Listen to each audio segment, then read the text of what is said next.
August 23ಕ್ಕೆ ಜಾಮೀನು ಅರ್ಜಿ ವಿಚಾರಣೆಯನ್ನ court ಮುಂದೂಡಿದೆ. ಅಲ್ಲಿಯವರೆಗೂ ಕೂಡ ಪೊಲೀಸ್ ಕಸ್ಟಡಿ. ಧರ್ಮದ್ರೋಹಿ ಮಹೇಶ್ ಶೆಟ್ಟಿ ತಿಮರೋಡಿ ಪೊಲೀಸ್ ಕಸ್ಟಡಿಗೆ. ಪೊಲೀಸರಿಗೆ ಬಾಯಿಗೆ ಬಂದಂಗೆ ಮಾತಾಡಿಕೊಂಡು ಪೊಲೀಸರು ನನ್ನ ಕೊಲೆ ಮಾಡಿಬಿಡ್ತಾರೆ ಅಂತ ಹೇಳ್ತಾ ಇದ್ರು ತಿಮರೋಡಿ ಅವರು. ಜಡ್ಜ್ ನಾಗೇಶ್ NA ಅವರ ಮುಂದೆ ಪೊಲೀಸರು ಹಾಜರುಪಡಿಸಿದ್ರು ಅವರನ್ನ. ಧರ್ಮದ್ರೋಹಿ ಮಹೇಶ್ ಶೆಟ್ಟಿ ಅವರನ್ನ ಪೊಲೀಸ್ ಕಸ್ಟಡಿಗೆ ನೀಡಲಾಗಿದೆ. ಜಾಮೀನು ಅರ್ಜಿ ಆಗಸ್ಟ್ 23ಕ್ಕೆ ಕೋರ್ಟ್ ಮುಂದೂಡಿದೆ. ಸದ್ಯದ ಮೇಜರ್ ಅಪ್ಡೇಟ್ ಇದು. ಯಾರು ನನ್ನನ್ನ ಏನ್ ಮಾಡ್ಕೊಂಡು ಬಿಡೋದಕ್ಕೆ ಸಾಧ್ಯ ಅನ್ನೋ ದುರಹಂಕಾರದಲ್ಲಿ ಈ ಮಹೇಶ್ ಶೆಟ್ಟಿ ತಿಮರೋಡಿ ಮೆರೀತಾ ಇದ್ರು. ಬ್ರಹ್ಮಾವರ ಹೆಚ್ಚುವರಿ ಸಿವಿಲ್ ಕೋರ್ಟ್ಗೆ ಜಡ್ಜ್ ನಾಗೇಶ್ ಅವರು ಆದೇಶವನ್ನ ಹೊರಡಿಸಿದ್ದಾರೆ. ಆಗಸ್ಟ್ 23ರವರೆಗೂ ಕೂಡ ಪೊಲೀಸ್ ಕಸ್ಟಡಿ. ಎಸ್ ಸರ್, ಚರ್ಚೆ ಮುಂದುವರಿಸ್ತಾ ಹೋಗ್ತಾನೆ. ಇವತ್ತು ಅವರನ್ನ ಬಂಧಿಸುವಂತ ಅಥವಾ ವಶಕ್ಕೆ ಪಡ್ಕೊಳ್ಳುವಂತಹ ಸಂದರ್ಭದಲ್ಲಿ ತಿಮರೋಡಿ ಅವರ ಸುತ್ತಮುತ್ತ ಇದ್ದಂತ ಜನ ಆ ಘೋಷಣೆಗಳನ್ನ ಕೂಗ್ತಾ ಇದ್ರಲ್ಲ, justice for Soujanya, justice for Soujanya, ಏನೋ ಭಾರತ್ ಮಾತಾ ಕಿ ಜೈ. ಸರ್, ಲಿಟ್ರಲಿ ಏನ್ ಅನ್ಸ್ತಾ ಇತ್ತು ಅಂದ್ರೆ, ಏನಪ್ಪ ಇವನೇನ್ ಸ್ವಾತಂತ್ರ್ಯ ಹೋರಾಟಗಾರನ, ದೇಶಕ್ಕೋಸ್ಕರ ಪ್ರಾಣ ಕೊಟ್ಟವರು ಈ ರೀತಿ ಆಡಲ್ವಲ್ಲ ಅಂತ ಅನ್ನಿಸ್ತಾ ಇತ್ತು. ತಿಮರೋಡಿಯನ್ನ ಅರೆಸ್ಟ್ ಮಾಡೋದಕ್ಕೂ ಅಥವಾ ವಶಕ್ಕೆ ಪಡ್ಕೊಳ್ಳೋದಕ್ಕೂ ಜಸ್ಟಿಸ್ ಫಾರ್ ಸೌಜನ್ಯ ಅನ್ನಕ್ಕೂ ಏನ್ ಸಂಬಂಧ ಅನ್ನೋದು ನನಗೆ ಈ ಕ್ಷಣಕ್ಕೂ ಅರ್ಥ ಆಗ್ತಾ ಇಲ್ಲ. ತಿಮರೋಡಿಗೆ ನಿಜವಾಗ್ಲೂ ಸೌಜನ್ಯಳಿಗೆ ನ್ಯಾಯ ಕೊಡಿಸ್ಬೇಕು ಅನ್ನೋದಿತ್ತು ಅಂದ್ರೆ ಅವ್ರು ಹೇಳ್ತಿದ್ರಲ್ಲ, ನಮ್ಮ ಹತ್ರ ಎಲ್ಲ ಸಾಕ್ಷಿ ಇದೆ, ಎಲ್ಲ ಸಾಕ್ಷಿ ಇದೆ. ಆ ಸಾಕ್ಷಿಗಳನ್ನ ನ್ಯಾಯಾಲಯಕ್ಕೆ ಯಾವತ್ತೋ ತಗೊಂಡು ಹೋಗಿ ಕೊಡ್ಬೋದಾಗಿತ್ತು. ಸೌಜನ್ಯಳ ತಾಯಿನೇ ಇವತ್ತು ಏನೇನೋ ಆಗ್ತಿದ್ಯಲ್ಲಪ್ಪ, ನನಗೆ ಯಾಕೆ ನಾಳೆ ದಿವಸ ನನ್ ಬುಡಕ್ಕೂ ಬರ್ಬೋದೇನೋ ಅಂತ ಹೆದರ್ಕೊಂಡು ಕೂತಿರ್ಬೋದು ಅಂದ್ಕೊಳ್ತೀನಿ sir, if I am not wrong. ಈ ಪ್ರಕರಣ ಇದನ್ನೆಲ್ಲ ಸಿಂಧೂರ ವೆರಿ ಕ್ಲಿಯರ್. ಈ ಸಲದ ಎಪಿಸೋಡ್ ಸ್ಟಾರ್ಟ್ ಮಾಡುವಾಗ ನಾವು ಇದನ್ನು ಧರ್ಮ ಯುದ್ಧ ಅಂತ ಕರೆದಿದ್ದೀವಿ. ಇವತ್ತು ಇಡೀ ಕರ್ನಾಟಕದಲ್ಲಿ ಈ ಒಂದು ಅಭಿಯಾನವನ್ನು ಧರ್ಮ ಯುದ್ಧದ ಹೆಸರಲ್ಲಿ ನಮಗೆ ಸಪೋರ್ಟಿವ್ ಆಗಿ ಎಲ್ಲರೂ ಇವತ್ತು ನೋಡಿದ್ರಿ 224 ಕ್ಷೇತ್ರಗಳಲ್ಲಿ BJP ನಾಳೆಯಿಂದ ಧರ್ಮ ಯುದ್ಧವನ್ನು ಶುರು ಮಾಡುತ್ತೆ ಅಂತ ಹೇಳಿದ್ದಾರೆ. ಧರ್ಮ ಯುದ್ಧದ ಮೊದಲ ಹಂತವಾಗಿ ನಾನು ಹೇಳ್ತಾ ಇದ್ದೀನಿ, ಹಂತವಾಗಿ ಮೊದಲ ವಿಕೆಟ್ ಪತನ ಆಗಿದೆ ಅಂತ ಹೇಳ್ತೀನಿ. ಯಾಕೆ ಗೊತ್ತಾ ನಿಮಗೆ? ನೀವೊಂದು ಮಾತು ಹೇಳ್ತಾ ಇದ್ರಿ, ನಿಮ್ಗೆ ಇನ್ನೂ ಅರ್ಥ ಆಗಿಲ್ಲ. ಜೈ ಸೌಜನ್ಯ ಅಂತ ಹೇಳ್ತಾ ಇದ್ರು, ಜಸ್ಟಿಸ್ ಫಾರ್ ಸೌಜನ್ಯ ಅಂತ ಹೇಳ್ತಾ ಇದ್ರು. ಸೌಜನ್ಯನಿಗೆ ಮೊದಲ ಜಸ್ಟಿಸ್ ಇವತ್ತು ಸಿಕ್ಕಿದೆ. ಸೌಜನ್ಯನಿಗೆ ಮೊದಲ ಜಸ್ಟಿಸ್ ಇವತ್ತು ಸಿಕ್ಕಿದೆ. ನನಗೆ ತುಂಬಾ ಖುಷಿ. ಏನಕ್ಕಂದ್ರೆ ಆ ಕರುಳುಗೆ, ಆ ಚಿಕ್ಕ ಕೂಸುಗೆ ಇವತ್ತು ಜಸ್ಟಿಸ್ ಸಿಕ್ಕಿದೆ. ಇದೇ ಪಾಪಿ, ಇದೇ ನಿಷ್ಠುರ ಮನುಷ್ಯ, ಇದೇ ಮಹಾಪಾಪಿ, ಇವನು ಹೇಳ್ತಾನಲ್ಲ ಎಲ್ರಿಗೆ ಪಾಪಿಗಳು ಪಾಪಿಗಳು ಅಂತ ಕರೀತಾನಲ್ಲ, ಈ ಪಾಪಿ, ಈ ಲಫಂಗ, ಈ ಪಟಿಂಗ, ಈ ಧರ್ಮನಿಂದಕ ಇವನಿದನಲ್ಲ, ಇಷ್ಟರವರೆಗೆ ಮುಖವಾಡ ಹಾಕೊಂಡು ತಿರುಗ್ತಾ ಇದ್ದಲ್ಲ, ಇದೇ ಜಡ್ಜಿಗಳನ್ನು ಬಾಯಿಗೆ ಬಂದಂಗೆ ಬೈತಾ ಇದ್ದಲ್ಲ, ಇದೇ ಪೊಲೀಸ್ಗಳನ್ನು ಅಲ್ಲಸಲ್ಲದ ಭಾಷೆಗಳಿಂದ ಬೈತಾ ಇದ್ದಲ್ಲ, ಇವತ್ತು ಕಾನೂನು ಮತ್ತೆ ಫಂಡಮೆಂಟಲ್ ಬಗ್ಗೆ ಮಾತಾಡ್ತಾ ಇದ್ದಲ್ಲ, ಈ ಮನುಷ್ಯನಿಗೆ, ಈ ದ್ರೋಹಿಗೆ, ಈ ಸಮಾಜ ನಿಂದಕನಿಗೆ ಇವತ್ತು ಈ ನ್ಯಾಯಾಂಗ ಅಂದ್ರೆ ಏನು, ಭಾರತದ ಕಾನೂನು ಅಂದ್ರೆ ಏನು ಅನ್ನೋದನ್ನು ಕಲಿಸ್ಕೊಟ್ಟಿದೆ. ಪೊಲೀಸ್ ಅಂದ್ರೆ ಏನು, ಯಾವ ರೀತಿ. ನೀವು ನೋಡ್ರಿ, ಎಂತ ಲಫಂಗರು ಫಟ್ಟಿಂಗರು ಪಕ್ಕದಲ್ಲಿ ನಿಂತ್ಕೊಂಡಿದ್ರು. ಅವನಿಗೆ ಭದ್ರಾ ಕೋಟೆ, ಅವನ ಮನೆಯಲ್ಲಿ ಒಂದು 100 ಜನ ಇಟ್ಕೊಂಡ್ಬಿಟ್ಟು ಅವರು ಜೈ ಮಹೇಶಣ್ಣ, ಜೈ ಮಹೇಶಣ್ಣ ಅಂತ ಇಂಥ ಒಬ್ಬ ಪಟಿಂಗನನ್ನು ಕರೆದ್ರೆ ಆ ಜೈಗೆ ಏನಾದರೂ ವ್ಯಾಲ್ಯೂ ಇರುತ್ತಾರೆ? ನೀವು ಹೇಳಿ, ಆ ಜೈ ಅಂತ ಹೇಳೋದಕ್ಕೆ. ಅದರ ಒಟ್ಟಿಗೆ ಭಾರತ್ ಮಾತಾ ಕಿ ಜೈ ಅಂತ ಹೇಳ್ತಾರೆ. ಹೌದಪ್ಪ, ಭಾರತ್ ಮಾತಾ ಕಿ ಜೈ. ಇವತ್ತು ಭಾರತ ಮಾತೆ ತೋರಿಸ್ಕೊಟ್ಟಿದ್ದಾಳೆ. ಭಾರತ ಮಾತೆಯ ಮಡಿಲಲ್ಲಿ ಇವತ್ತು ನ್ಯಾಯಾಂಗ ಯಾವ ರೀತಿ ಇದೆ, ಪೊಲೀಸ್ ವ್ಯವಸ್ಥೆ ಯಾವ ರೀತಿ ಇದೆ. ಇವನು ನನಗೆ ಏನು ಖುಷಿ ಗೊತ್ತಾ, ಮೊನ್ನೆ ಧರ್ಮಸ್ಥಳದಲ್ಲಿ ಒಬ್ರು ಅರೆಸ್ಟ್ ಆದ್ರು.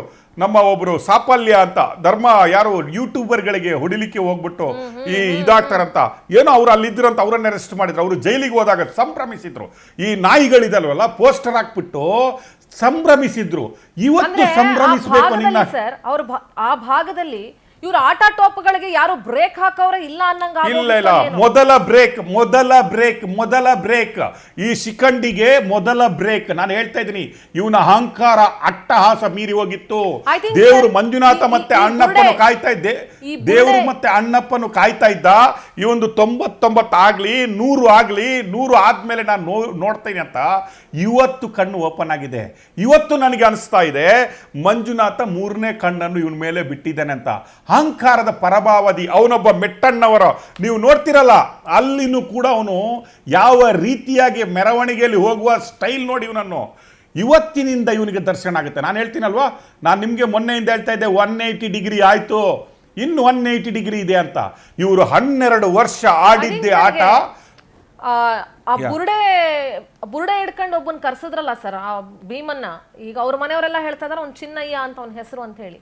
ಆ ಭೀಮನನ್ನ ಕರ್ಕೊಂಡು ಬಂದು ಇವ್ರ ಗುಂಡಿಗಳನ್ನ ಇವರೇ ತೋಡ್ಕೊಂಡಿದ್ದಾರೆ ಅಂತ ಅನ್ನಿಸ್ತಾ ಇದೆ. I think they did the right thing. ಇವ್ರ ಪ್ಲಾನ್ ಏನಾಗಿದೆ, ಕರೆಕ್ಟಾಗಿ ಪ್ಲಾನ್ ಮಾಡಿ ಇವರ ಅಂತ್ಯಕ್ಕೆ ಮತ್ತು ಈ ಧರ್ಮ ನಿಂದಕರ ಇವರ ಕರ್ಮಗಳಿಗೆ ಒಂದು ಫುಲ್ ಸ್ಟಾಪ್ ಇಟ್ಕೊಳ್ಳೋಕ್ಕೆ ಇವರೇ ಒಂದು ಪ್ಲಾನ್ ಮಾಡಿದ್ದು ಬಹಳ ಒಳ್ಳೇದಾಯ್ತು ಅಂತ ಅನಿಸ್ತಾ ಇದೆ. ಐ ಥಿಂಕ್ SIT ಮಾಡಬೇಕು ಅಂತ ಆಗ್ರಹಿಸ್ತಾ ಇದ್ರು.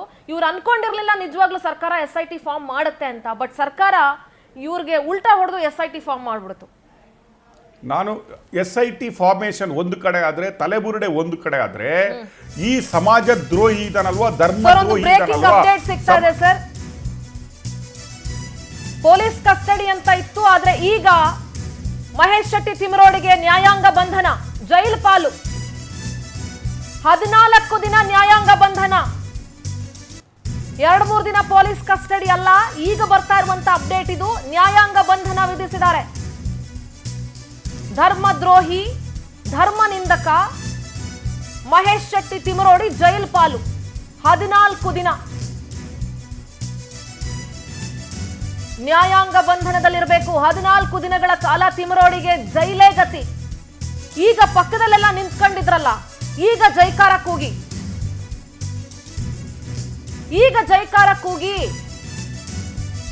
ಐ ಥಿಂಕ್ ಜಸ್ಟಿಸ್ ಫಾರ್ ಸೌಜನ್ಯದ ಮೊದಲ ಹೆಜ್ಜೆ ಆಗೋಗಿದೆ. 14 ದಿನಗಳ ಕಾಲ ತಿಮರೋಡಿಗೆ ಈಗ ಜೈಲೇ ಗತಿ. ಅಲ್ಲೇ ಕುತ್ಕೊಂಡು ಮಾತಾಡಬೇಕು. ಯಾರ್ಯಾರ ಬಗ್ಗೆ ಮಾತಾಡ್ತೀರಿ? BL ಸಂತೋಷ್ ಮುಂದೆ ಮಾತಾಡ್ತೀರಾ?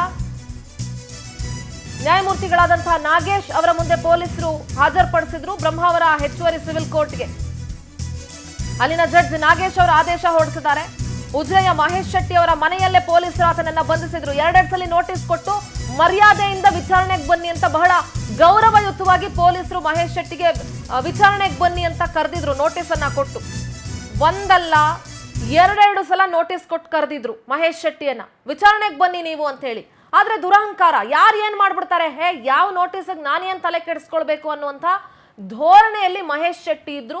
ಆದ್ರೆ ನಾನ್ ಬೇಲೆಬಲ್ ಆಗಿದ್ರಿಂದ ಮಹೇಶ್ ಶೆಟ್ಟಿ ಯಾವಾಗ 2 ನೋಟಿಸ್ ಕೊಟ್ಟರು ಬರಲಿಲ್ಲ, ಪೊಲೀಸರು ಆತನನ್ನ ಬಂಧಿಸಿ ಕರ್ಕೊಂಡು ಬರಬೇಕಾಯ್ತು. ಸರ್, ಈಗ ನ್ಯಾಯಾಂಗ ಬಂಧನ ಸರ್, 14 ದಿನಗಳ ಕಾಲ ಜೈಲಿನಲ್ಲೇ ಇರಬೇಕು.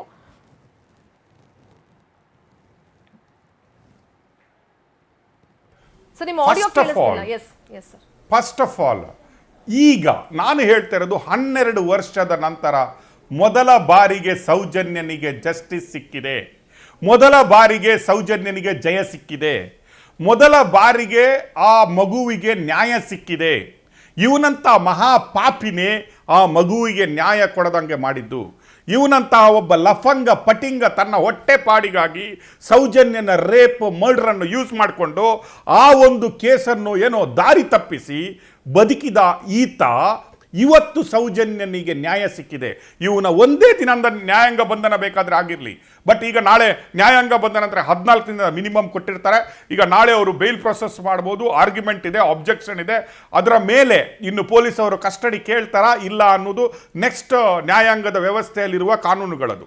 ಅದನ್ನು ಬಿಟ್ಟು ಮಾತಾಡೋದಾದರೆ, ಇಷ್ಟರವರೆಗೆ ನನಗೆ ಪೊಲೀಸ್ ಅವರಂದರೆ ಏನು, ಕೆಟ್ಟ ಕೆಟ್ಟ ಭಾಷೆಗಳಲ್ಲಿ ಪೊಲೀಸ್ ಅವರನ್ನು ಕರೀತಾ ಇದ್ದ ಮಹೇಶ್ ತಿಮರೋಡಿ, ಅದರ ಒಟ್ಟಿಗೆ ನ್ಯಾಯಾಧೀಶರನ್ನೇ ಅವನ ಮುಸುಡಿಗೆ ಅಂತ ಹೇಳ್ತಾ ಇದ್ದ ಮಹೇಶ್ ತಿಮರೋಡಿಯ ಮುಸುಡಿಗೆ ಇವತ್ತು ಏನು ಗೊತ್ತಾ, ಇದು ಚಪ್ಪಲಿ ಏಟು. ನಾನು ಹೇಳ್ತೀನಿ ಕೇಳಿ, ಚಪ್ಪಲಿ ಏಟು ಎಂಥದ್ದು ಗೊತ್ತಾ, ಕೆಸರಿಗೆ ಎರಚಿ ಗಲೀಜಿಗೆ ಹಾಕಿ ಚಪ್ಪಲಿಯನ್ನು ಅದ್ದಿ ಬಿಟ್ಟಂಥ ಏಟು. ಇವತ್ತು ನಾವು ಬೆಳಿಗ್ಗೆ ನೋಡ್ತಾ ಇದ್ದೀವಲ್ಲ, ಬೆಳಿಗ್ಗೆ ಒಂದು 100 ಜನ ಮಕ್ಕಳು, ಅವುಗಳು ಜೈ ಜೈ, ಅದಕ್ಕೆ ಪುನಃ ಕೇಸರಿ ಮೇಲೆ ಕೈಯಲ್ಲಿ ಸಿಗರೇಟ್, ಬಾಯಲ್ಲಿ ಪಾನ್ ಪರಾಗ್ ಟೈಟ್ ಅಂಥವರು ಹಿಂದೂ ಧರ್ಮದ ಉದ್ಧಾರಕರು ಇವರು. ಮತ್ತೇನೋ ರಾಷ್ಟ್ರೀಯ ಏನೋ ಹಿಂದೂ ಧರ್ಮವನ್ನು ಉಳಿಸುವ ಇವನ ಸಂಘ, ಇವನ ಮುಸುಡಿಗೆ ಬೇರೆ.